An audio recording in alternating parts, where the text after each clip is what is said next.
Rabbi इश्रह ली सदरी वयस्सिर ली अमरी वहलुल उक़दतम मिन लिसानी यफ़क़हू क़ौली। सही अल बुखारी किताबुल इल्म, इल्म और उसके मुतालिक़ात का बयान, हदीस नंबर 76 एंड 77 इंशाल्लाह आज हम कवर करेंगे। ये एक ही बाब की हैं, दो हदीस। बाब है मता यसिहु समाउ सगीर, नाबालिग लड़के का किस उम्र में समाअ हदीस दुरुस्त है, यानी किस उम्र में वो हदीस सुन सकता है। हदीस नंबर 76। हद्दसना इस्माइल कौला, बयान किया हमसे इस्माइल, वो कहते हैं हद्दसनी, बयान किया मुझसे मालिक अन इब्न शिहाब, मालिक ने इब्न शिहाब से रिवायत करते हैं अन उबैदिल्लाह बिन अब्दुल्लाह बिन उतबा, वो उबैदुल्लाह बिन अब्दुल्लाह बिन उतबा से रिवायत करते हैं अन अब्दुल्लाह बिन अब्बास, वो हजरत अब्दुल्लाह बिन अब्बास से रिवायत करते हैं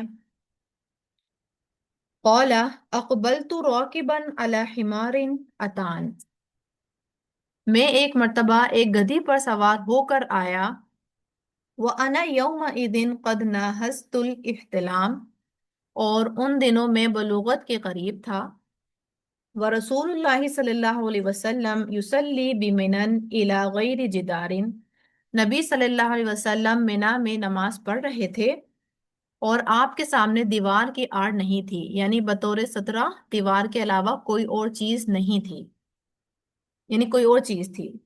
फमररतु बैन यदई बाद सफ़ी, मैंने गधी को चरने के लिए छोड़ दिया और सफ के पीछे हिस्से से गुजर कर नमाज में शामिल हो गया। व अरसलतुल अतान तरता व दखलतु सफ फलम युनकिर दालिका अलैया अहद, और इसके बावजूद मुझ पर किसी ने कोई एतराज नहीं किया। यहाँ पर हजरत अब्दुल्ला बिन अब्बास वो हदीस रिवायत कर रहे हैं जब आप बालिग भी नहीं हुए थे, ठीक है। और यहाँ पर वो अपना वाकया जो है जिक्र कर रहे हैं, और हदीस का उन्वान क्या था, बाप का उन्वान, कि कब नाबालिग बच्चा क्या हदीस सुन सकता है, रिवायत कर सकता है। तो यहाँ पर बताया जा रहा है कि बिल्कुल नाबालिग बच्चा जो है हदीस रिवायत कर सकता है। यहाँ पर वो अपनी एक मेमोरी जो है वो बता रहे हैं कि उनकी एक मेमोरी का एक हिस्सा था कि वो एक जा रहे थे और गधे से उतरे, तो वहां पर उन्होंने रसूलुल्लाह को देखा, फिर उन्होंने अपनी गधी को चरने छोड़ दिया, फिर वो अभी बालिग नहीं थे तो उन्होंने सफ में चलना शुरू किया और फिर सफ में वो शामिल हो गए। यहाँ पर हम देख रहे हैं, यहाँ पर वो इस बात का इम्फसाइज भी कर रहे हैं कि किसी ने उनको टोका नहीं, हाथ पकड़ के झिड़का नहीं, जो कि हम अपनी मसाजिद में बहुत आम देखते हैं ये रिवायत की, बच्चों को जो है पीछे कर दिया जाता है या हल्का के या भगा दिया जाता है कि वो तंग कर रहे हैं या सफे तोड़ रहे हैं, ठीक है।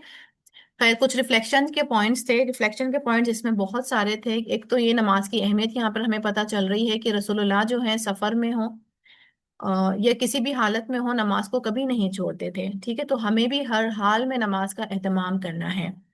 फिर है जमात की फजीलत भी यहाँ पर शो हो रही है कि सफ में शामिल होना और जमात के साथ नमाज पढ़ना बहुत ज़रूरी है, क्योंकि यहाँ पर रसूलुल्लाह नमाज पढ़ रहे हैं और जमात का भी एहतमाम किया हुआ है।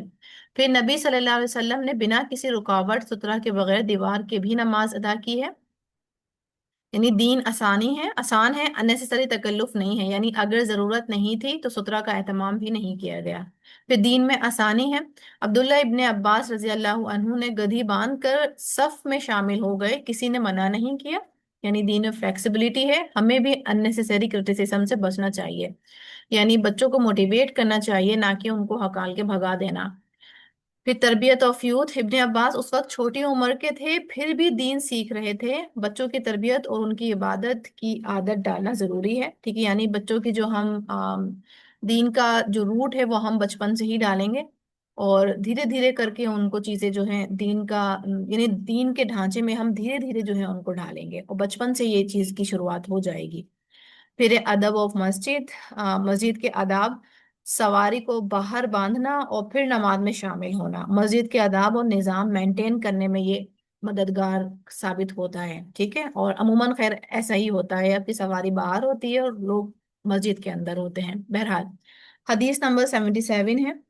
हद्दसनी मोहम्मद बिन यूसुफ, बयान किया मुझसे मोहम्मद बिन यूसुफ ने कौला कहा, हद्दसना अबू मुसहिर, बयान किया अबू मुसहर ने कौला कहा, हद्दसनी मोहम्मद बिन हर्ब, बयान किया मुझसे मोहम्मद बिन हर्ब ने कौला फरमाया, हद्दसनी जुबैदी अन ज़ुहरी, بیان کیا مجھ سے زبیدی نے، وہ زہری سے روایت کرتے ہیں، ان محمود بن ربی، وہ محمود بن ربی سے روایت کرتے ہیں، قولا، وہ کہتے ہیں، یعنی حضرت محمود بن ربی کہتے ہیں، اقلت من النبی صلی اللہ علیہ وسلم مجتا مجہا فی وجہی وانا ابن 5 سنین من دلو کہ مجھے ابھی تک نبی صلی اللہ علیہ وسلم کی وہ کلی یاد ہے جو آپ نے ایک ڈول سے لے کر میرے منہ پہ کی تھی، اس وقت میں 5 سال کا تھا۔ ٹھیک ہے، یہاں پر ایک طریقہ بتایا جا رہا ہے بچوں کے ساتھ کھیلنے کا، مذاق کرنے کا، اور اگین یہاں پر ایک میموری بتائی جا رہی ہے، اور یہاں پر کون وہ میموری بتا رہا ہے؟ وہ بچہ بتا رہا ہے میموری اپنی، اور یہاں پر اگین کہ بچے اگر سمجھدار ہیں وہ آگے دین کے علم کو آگے کوٹ بھی کر سکتے ہیں، بیان بھی کر سکتے ہیں۔ ٹھیک ہے، ایک منٹ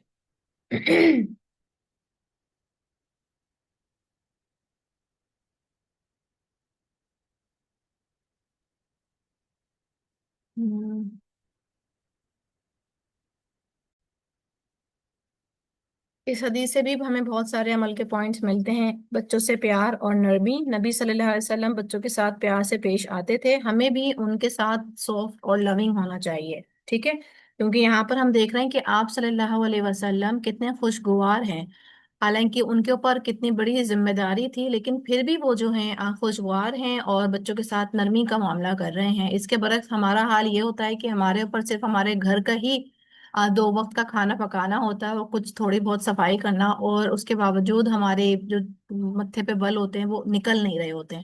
ہم اتنے زیادہ، یعنی چھوٹی سی ذمہ داری کو لے کر کے اتنے زیادہ اسٹریس آؤٹ ہو جاتے ہیں کہ ہر وقت بچوں کے ساتھ ہم جھڑک ہی رہے ہوتے ہیں، اور حالانکہ رسول اللہ کو اگر دیکھا جائے تو ان کا معاملہ بچوں کے ساتھ کس طرح ہے۔ پھر ہیلدی مزہ، یعنی حلال فن، دین میں ہلکا پھلکا مزہ الاؤڈ ہے جب وہ کسی کو تکلیف نہ دے۔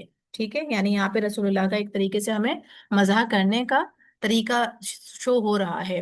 وہ مذاق جائز نہیں ہے جس میں ہم دوسروں کی لیگ پولنگ کرتے ہیں، یا دوسروں کو ہم کرٹیسائز کر رہے ہوتے ہیں، یا دوسروں کی ہم کسی کمزوری پکڑ کے مذاق اڑا رہے ہوتے ہیں، اور ہم کہتے ہیں کہ ہم تو بس جسٹ فن کر رہے ہیں، حالانکہ دوسرا انسان جس کا مذاق اڑایا جا رہا ہوتا ہے وہ کڑ رہا ہوتا ہے، وہ مذاق جو ہے جائز نہیں ہے۔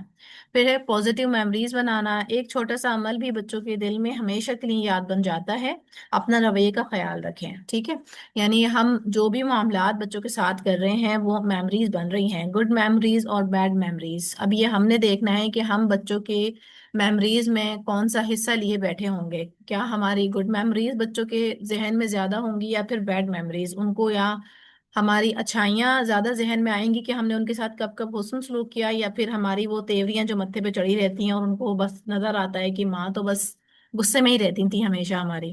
پھر ہے تربیہ کا حسن، پیار کے ساتھ تربیت زیادہ افیکٹو ہو جاتی ہے، سختی سے نہیں۔ سننا ان ڈیلی لائف، نبی صلی اللہ علیہ وسلم کا ہر انداز، ایون مزاح بھی ہمارے لیے فالو کرنے کے قابل ہے، یعنی یہ بھی ایک طریقے کی سنت ہے جو کہ نارملی گرمیوں میں کی جاتی ہے۔ یہ مذاق کر لیا جاتا ہے نا بچوں کے ساتھ کہ ہاتھوں میں پانی لیا اور ہلکے سے چھڑک دیا ان کے اوپر، اور وہاں پر بھی مکہ مدینہ میں بھی گرمی ہی ہوا کرتی تھی، تو یہ بھی ایک طریقے کی ہماری سنت ہے کہ جو ہم بچوں کے ساتھ کر رہے ہوتے ہیں، تو یہ رسول اللہ کی سنت ہے جو ہم فالو کر رہے ہوتے ہیں، ہم اس نیت سے کریں گے انشاءاللہ تو ثواب بھی ملے گا۔ پھر ہے بچوں کی سیلف ورتھ بلڈ کرنا، جب ایلڈرز پیار اور توجہ دیتے ہیں تو بچوں میں کانفیڈینس اور خوشی بڑھتی جاتی ہے۔ ٹھیک ہے، یعنی ہلکا سا بھی توجہ جو بچوں کو دیا جاتا ہے وہ ان کے اندر خود اعتمادی کو بڑھاتا ہے۔ بس یہیں تک ہماری حدیث تھی۔ وآخر دعوانا ان الحمد للہ رب العالمین۔ السلام علیکم ورحمۃ اللہ وبرکاتہ۔